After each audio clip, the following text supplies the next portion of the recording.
అందరికీ good afternoon అండి.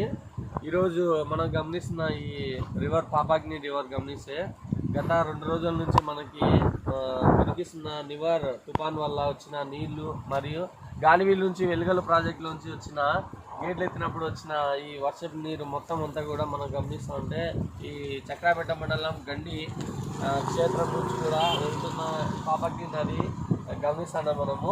ఈ నది వల్ల కొన్ని వందల వాగులు, వంకలు, తర్వాత కొండ మీద నుంచి పడిన నీళ్లు మొత్తం అంతా కూడా కలిసి నదిలో ఇట్లా ప్రవహించడం చూసింది. దాదాపు 11 సంవత్సరాల ముందు ఈ విధంగా ఈ గండి క్షేత్రంలో ఉండడం మనం గమనించాం. చాలా లాంగ్ టైం తర్వాత మళ్ళీ ఈ నదిని మనం గమనించడం జరుగుతుంది. దీనివల్ల రైతులకు, పంటలకు చాలా నష్టం కూడా జరిగింది. అందుకు మనం కొంచెం బాధపడాల్సిన విషయం.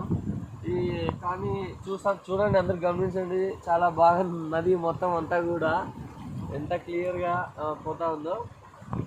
ఈ నది వల్ల నీళ్లు అనేది వర్షపాతంలో దాదాపు కొన్ని వేల క్యూబిక్ మీటర్లు కూడా నీళ్లు మనం గమనిస్తున్నాం.